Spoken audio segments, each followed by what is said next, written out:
जी नहीं, जंगल राज की चर्चा इसलिए की कि चलते हुए मैं रामनगर में एक हमसे नाई समाज का एक व्यक्ति मिला, तो लोगों ने बताया कि भैया इनकी राजनीतिक सूझ बहुत अच्छी है, इनसे जरा पूछिए कि बिहार में क्या दशा है। तो मैंने उससे पूछा कि ये बताइए कि लालू जी और नीतीश जी के राज में क्या फर्क है। तो उसने बहुत अच्छी बात बताई। मैंने जब पदयात्रा शुरू की थी तब, उसके बाद तो लोगों ने और बताया कि भैया लालू जी के राज और नीतीश के राज में फर्क कुछ नहीं है। दोनों के ही राज में जनता का हजामत पूरा बना है। फर्क बस इतना ही है कि लालू जी के राज में ये हजामत जो है जनता का वो अपराधी बनाते थे, और नीतीश के राज में ये हजामत अब अधिकारी बना रहे हैं। लालू जी के राज में लूट मार का काम अपराधी कर रहे थे, नीतीश के राज में लूट मार का काम अब अधिकारी कर रहे हैं। लालू जी के राज में जो अपराधी था वो शाम होने के बाद गन लगाकर लूटता था, नीतीश के राज में अफसर दिन में कलम लगाकर लूट रहा है। तो फिर उसने कहा इसीलिए भैया लालू जी का जो राज था, अगर वो अपराधियों का जंगल राज था, तो जो नीतीश का राज है वो अधिकारियों का जंगल राज है। और इस बात को मैंने पिछले 17 महीनों में जहां पर भी मैं गांव में गया हूं बात किया है, ज्यादातर लोग इस बात से सहमत है कि नहीं भैया ये आकलन बिल्कुल ठीक है। एक बात सवाल और है कि आपने ये भी कहा था कि अभी जो बच्चों के लिए आप वोट करेंगे जी, इसमें सारे लोग कहते हैं कि मैं रोजगार दूंगा, कोई ऐसी पार्टी तो है नहीं जो कहती है रोजगार हम नहीं देंगे। बच्चों के लिए फिर कैसे वोट करें?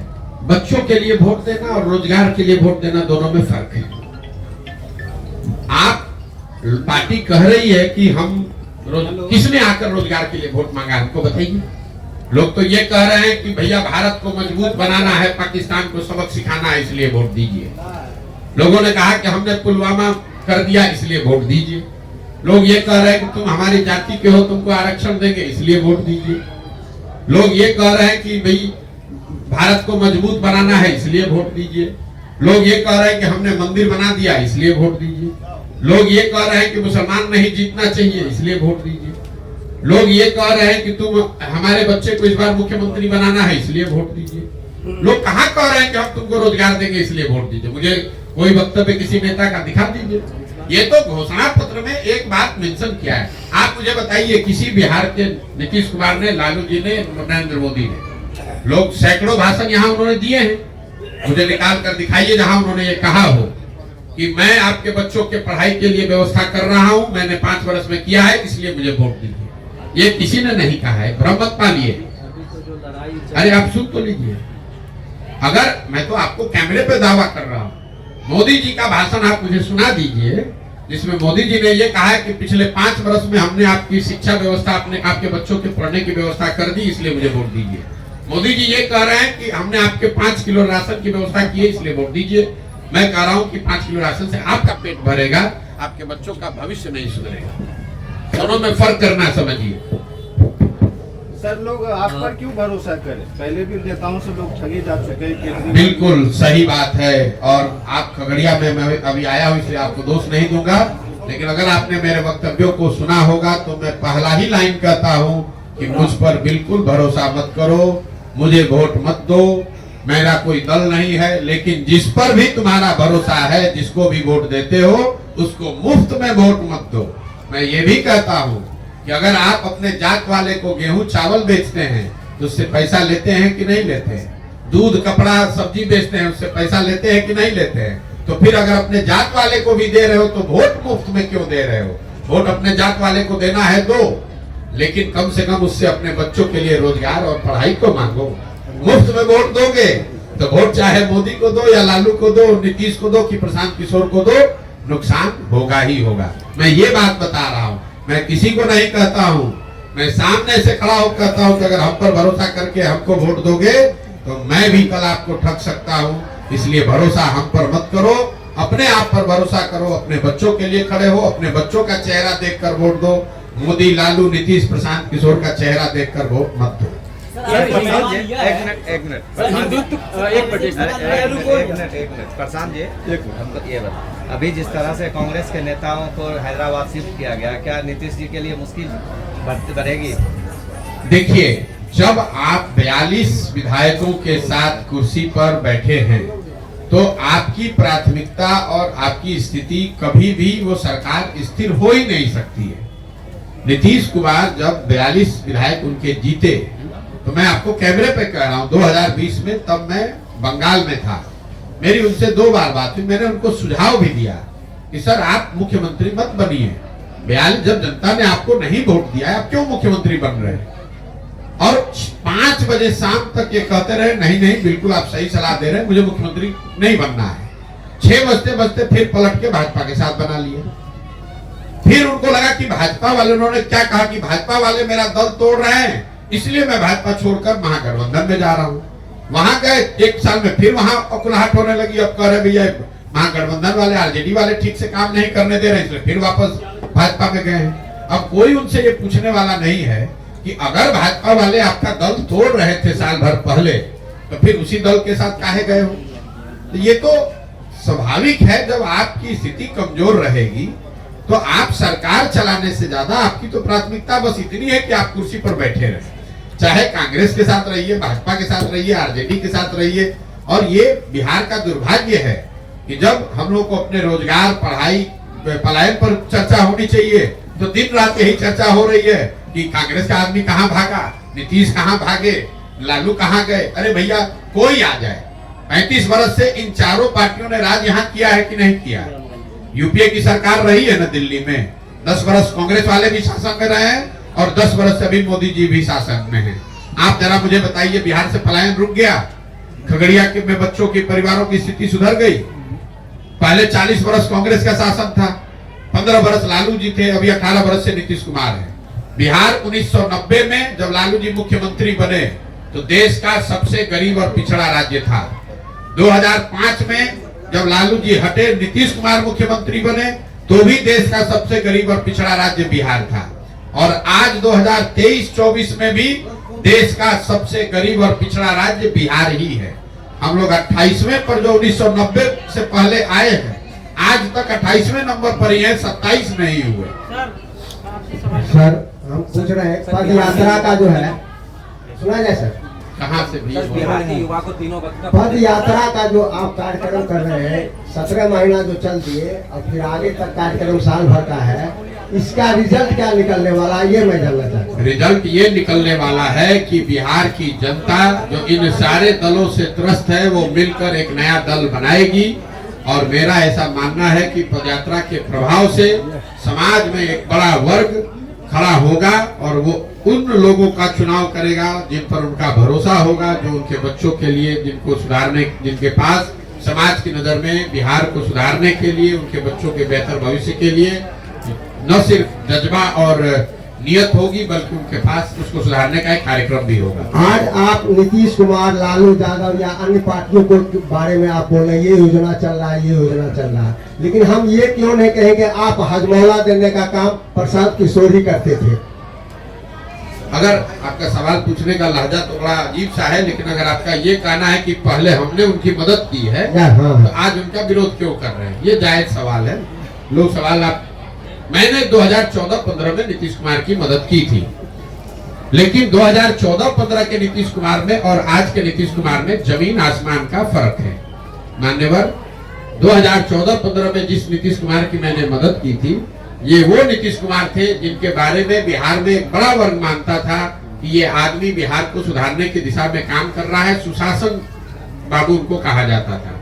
आज जिस नीतीश कुमार का मैं विरोध कर रहा हूँ, पूरे बिहार की जनता मान रही है कि इस आदमी को प्रशासन सुशासन से कोई मतलब नहीं है, अपने कुर्सी से मतलब है और इनका राज सुशासन का राज, सुशासन न होकर अपराधियों का जंगल राज है।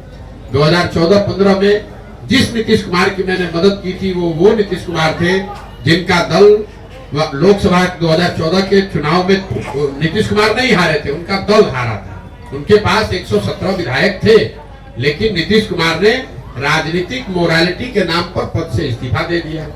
आज जिस नीतीश कुमार का विरोध कर रहा हूं वो नीतीश कुमार है जो चुनाव हार गए हैं। 42 विधायक लेकर जुगाड़ लगाकर, कभी भाजपा का हाथ पकड़कर, कभी लालटेन पकड़कर कुर्सी पर चिपके हुए।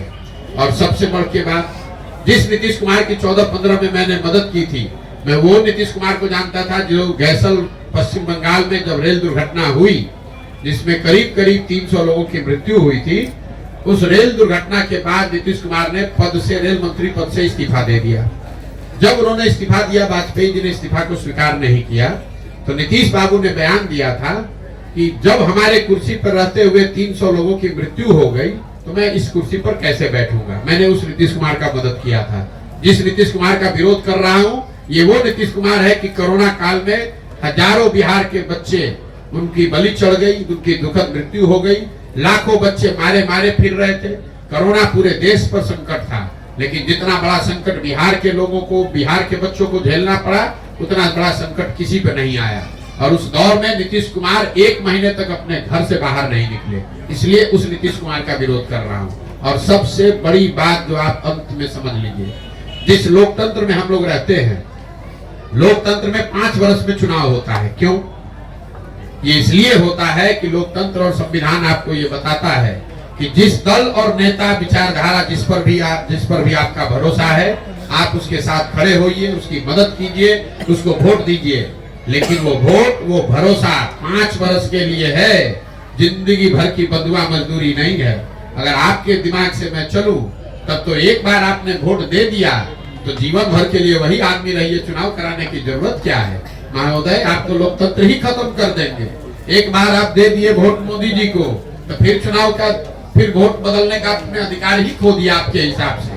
तब तो एक बार मोदी जी बन गए प्रधानमंत्री, अब काहे के लिए वोट देने जाते हैं। और अगर मोदी जी ने काम नहीं किया, आपने वोट दूसरे को दिया, तो इसका मतलब क्या आप धोखा कर रहे हैं? आप धोखा नहीं कर रहे हैं। ये नागरिक होने के नाते आपका कर्तव्य है। इसी से लोकतंत्र चलता है। जब कोई अच्छा कर रहा है या आपका उस पर भरोसा है, तो आप उसके साथ खड़े होइए।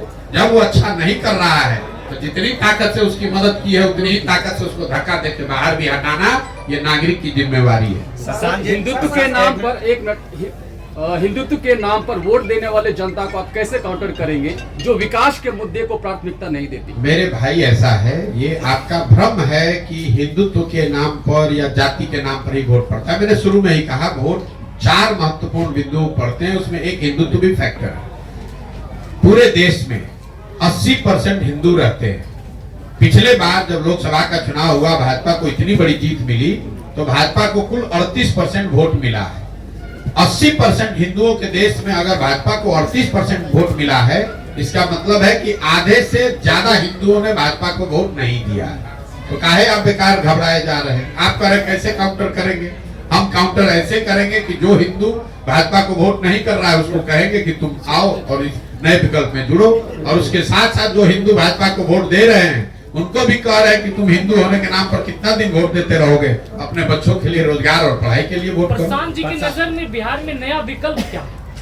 नया विकल्प बिहार के लोगों के द्वारा मिलकर बनाए जाने वाला वो बनाए जाने वाला दल है, जो यहाँ बिहार में सही मायनों में जनता का राज कायम करे और लोगों को ये जो राजनीतिक बंधुआ मजदूरी है, जहां लोग भाजपा के डर से लालू और लालू के डर से भाजपा को वोट देने के लिए बाध्य हैं, इस राजनीतिक गुलामी से, राजनीतिक बंधुआ मजदूरी से बाहर निकालें, ये मेरा रास्ता है। क्या लोकसभा चुनाव से पहले पार्टी का अनाउंस करेंगे प्रशांत किशोर? क्या लोकसभा चुनाव से पहले हमने एक बार जो बात कह दी, उससे हम डिगेंगे नहीं। पदयात्रा जब शुरू हुई, उसके 6 महीना पहले 5 मई 2022 को पटना के प्रेस वार्ता में हमने बताया कि पार्टी पदयात्रा खत्म होने के बाद ही बनेगी और इसका कोई समय निश्चित नहीं है। चाहे हमको 1 बरस लगे या पदयात्रा करने में 4 बरस लगे, पार्टी तब बनेगी जब पदयात्रा पूरा हो जाए। और जब बन जाएगी, उसके बाद जो चुनाव आएगा सामने, वो चाहे वार्ड सदस्य का चुनाव हो, मुखिया का चुनाव हो, लोकसभा हो, विधानसभा है, सब लड़ा जाएगा। लेकिन सिर्फ चुनाव लड़ने के लिए आज हड़बड़ी में पार्टी बना दें, तो फिर हमारी दशा भी वही होगी जो दूसरे लोगों की है। जब चुनाव आया, दल बना लिया, 4 आदमी झंडा लेकर खड़ा हो गया, ये वो प्रयास नहीं है।